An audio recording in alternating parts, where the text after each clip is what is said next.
आज हम बात करेंगे वॉरेन बफेट के इन्वेस्टमेंट स्ट्रेटेजी के ऊपर। ठीक है, यूं कह लो मैं वॉरेन बफेट के कुछ मंत्रा दूंगा जो कि स्टॉक मार्केट में आपको किंग बना के रख देगी। ठीक है, तो इन मंत्रास को आपको ध्यान में रखते हुए टोटल 9 मंत्रास बताने वाला हूं, तो इन मंत्रास को ध्यान से सुनना। ठीक है, क्योंकि वॉरेन बफेट के बारे में आप सभी जरूर जानते होंगे। ठीक है, कुछ इंट्रोडक्शन हम भी आपको दे देंगे। ठीक है, बट आपको ध्यान से सुनना है और ये सबसे पावरफुल वीडियो है हमारा। ठीक है, क्योंकि हमारा जो कल से वीडियो शुरू हुआ था, हमने इस वीडियो के नाम रखे हैं वैल्यूबल कंटेंट। ठीक है, तो ये सीरीज है हमारा वैल्यूबल कंटेंट का, जो कि टोटल 15 वीडियोस आपको इसके अंदर देखने को मिलेगा। ठीक है, नया सीरीज हमारा चालू हो चुका है, तो चलिए शुरू करते हैं आज के इस वीडियो को। तो नंबर 1 पे हम अभी नहीं लाएंगे, क्योंकि सबसे पहले हम बात करते हैं वॉरेन बफेट तो आप सभी जानते होंगे। ठीक है, एक सक्सेसफुल एंटरप्रेन्योर, बिजनेसमैन, ठीक है, और साथ ही में इन्वेस्टर भी है ये। ठीक है, अगर हम बात करें तो ये शेयर मार्केट के किंग कहेंगे तो भी कोई फर्क नहीं पड़ता, क्योंकि ये सच में शेयर मार्केट के किंग है। ठीक है, और अगर आप देखोगे तो इनकी नेट इनकम $121 बिलियन है, $121 बिलियन है। मतलब इससे इन्हें बनाती है दुनिया का 7वां अमीर आदमी। ठीक है, तो आज हम पढ़ेंगे इनके सक्सेस मंत्रास कि इन्वेस्टमेंट में क्या क्या चीज यूज करते हैं, वो सब मैं आपको बताऊंगा, तो डिटेल में बताने वाला हूँ।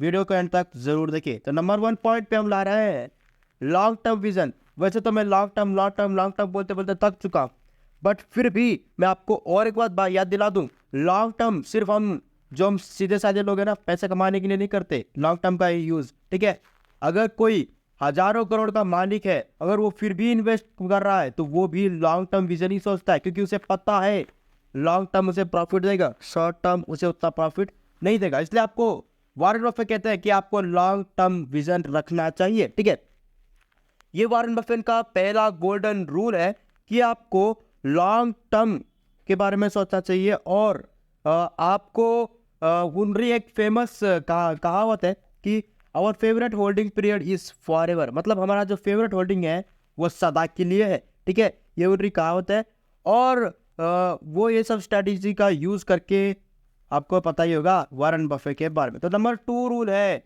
ठीक है, तो नंबर 2 रूल में हमारे आते हैं invest in what you understand. अब इस पॉइंट को थोड़ा ध्यान से अगर हम डीप में समझें, ठीक है, वॉरेन बफेट का सेकंड गोल्डन रूल कहता है कि invest in what you understand. अर्थात अगर आप देखोगे तो इसे आप सर्कल ऑफ कंपटीशन कॉन्सेप्ट को भी समझ सकते हैं इसकी वजह से। ठीक है, और आपको ये सर्कल ऑफ कंपटीशन वाला जो कॉन्सेप्ट है वो इधर यूज कर सकते हैं। ठीक है, और ये अपनी स्ट्रैटेजी, अपनी ओन इन्वेस्टमेंट कर सकते हैं। मतलब ये सिंपल मैं इसे समझाऊं तो आप उसी में इन्वेस्ट करो जिसमें आपको समझ में आता है। ठीक है, for your kind information, for example के लिए मैं आपको बताता हूँ, आसपास की चीज़ों को देखो। ठीक है, क्या क्या सामानें चलती हैं, क्या आप खाना खाते हो। ठीक है, तो खाना खाते तो राशन आता होगा, वो राशन के कौन से ब्रांड है, कौन से कंपनियां चल रही हैं। ठीक है, आप देखते हो यहाँ रेलवे स्टेशन है, ठीक है, रेलवे चल रही है, रेलवे में आप यात्रा करते हो, वो भी आपको समझ में आती है। देखो कौन से स्टॉक है रेलवे के, वो फंडामेंटल एनालिसिस करो। मेट्रो के कौन से स्टॉक है, ठीक है, एयर लाइन के कौन से स्टॉक है, अथवा बस के कौन से स्टॉक है, गवर्नमेंट के कौन से स्टॉक है, जिसमें आपको समझ आए आप उसी में इन्वेस्ट करें। ठीक है, क्योंकि आपको पता नहीं, देखो फॉर योर, जैसे हम बोले कि कोई एक दूसरा चीज़ है जिसे आपके बारे में आपको पता नहीं, जैसे अस्त्र शस्त्र के बारे में आपको ये चीज़ पता नहीं कि वो अस्त्र शस्त्र कहाँ से सप्लाई किए जा रहे हैं और उसे आपने यूज़ नहीं किया है। ठीक है, तो आप कैसे उसमें इन्वेस्ट कर सकते हैं बताइए। तो आपको उसी में इन्वेस्ट करना है जिसमें आपको समझ आए और जिसमें आपकी समझ हो। ठीक है, तो ये था हमारा सेकेंड गोल्डन रूल। चलिए बढ़ते हैं अपने तीसरे गोल्डन रूल पे, जो कि है वैल्यू इन्वेस्टिंग। ठीक है, वॉरेन बफेट का एक फेवरेट स्ट्रैटेजी है वैल्यू इन्वेस्टिंग। मतलब आपको उन कंपनी में पैसे लगाने हैं जो कि स्ट्रॉन्ग फंडामेंटल्स के साथ हो। ठीक है, जरूरी है, अगर वो स्ट्रॉन्ग फंडामेंटल्स के साथ रहेंगे तो अच्छा खासा प्रॉफिट आपको देंगे। ठीक है, वैल्यू इन्वेस्टिंग होनी चाहिए, तभी काम आएगा आपका स्टॉक मार्केट में इन्वेस्ट। ठीक है, चौथे पॉइंट पे हमारा आता है मार्जिन ऑफ सेफ्टी। भाई ये क्या चीज है। ठीक है, बफेट का एक मंत्रा है। ठीक है, रूल नंबर 1।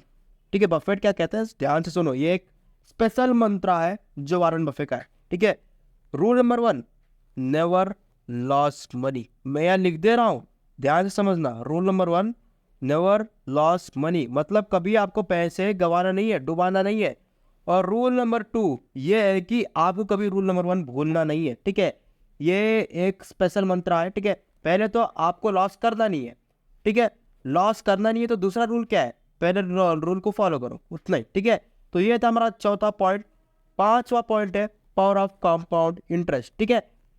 ये पावर ऑफ कंपाउंड इंटरेस्ट के बारे में मैं बता चुका हूँ आपको, ठीक है, पावर ऑफ कंपाउंडिंग की वीडियो से।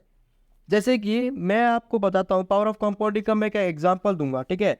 तो उस एग्जांपल को ध्यान से सुनना। ये पावर ऑफ कंपाउंडिंग एक ऐसी चीज है जो आपके पैसे को इतना बढ़ाएगी कि आप सोच भी नहीं सकते। पावर ऑफ कंपाउंडिंग मैं आपको बताऊंगा, तो उसे ध्यान से सुनिए।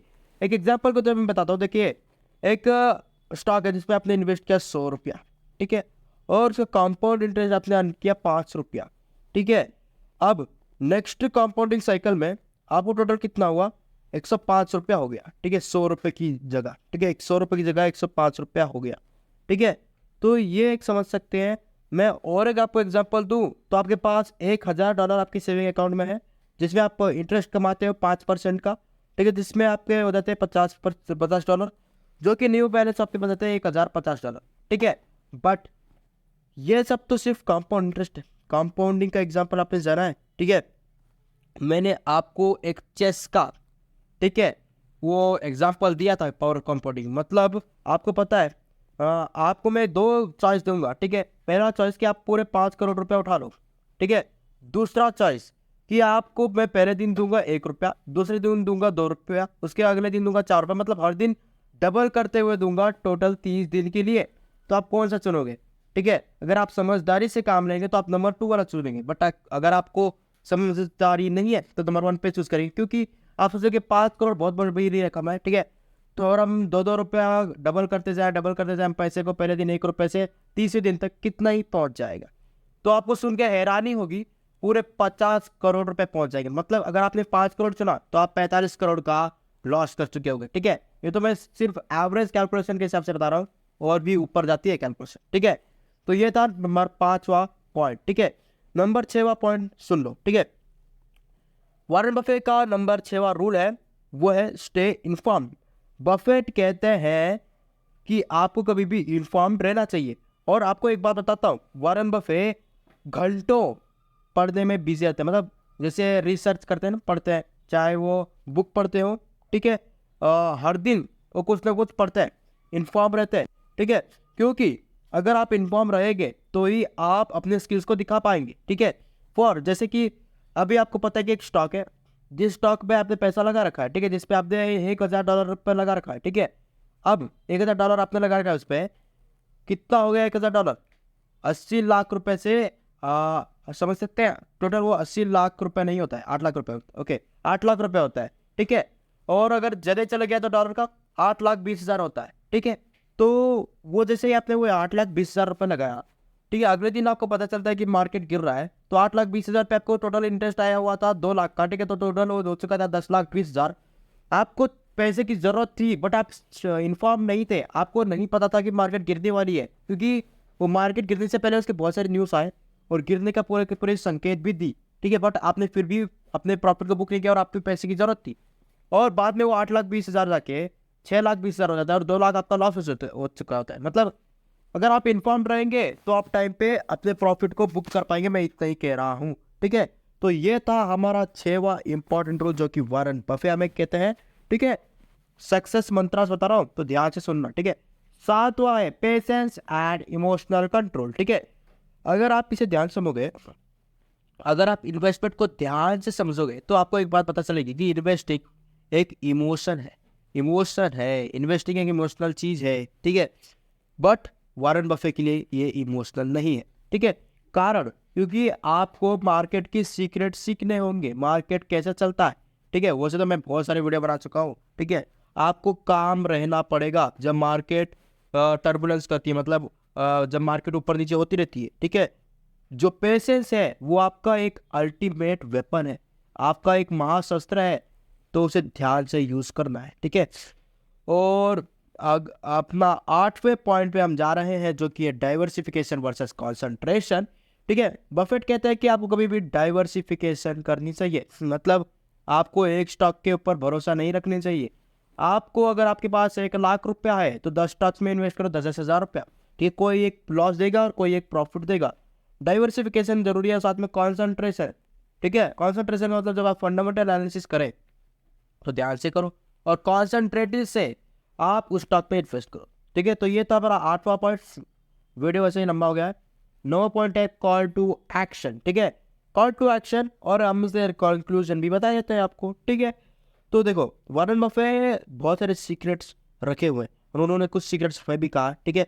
और वो कहते हैं 8 पॉइंट्स कंप्लीट करने के बाद 9वां पॉइंट है आपका कॉल टू एक्शन, मतलब आपको एक्शन लेना चाहिए। मतलब आपने सोच रखा है, आपने पूरा कर लिया, ठीक है। 8 पॉइंट भी आपने हासिल कर ली, मतलब आपने क्या किया, आपने लॉन्ग टर्म विजन भी रख लिया, ठीक है। आप जिसमें इन्वेस्ट करने वाले हो उसकी आपको समझ भी है।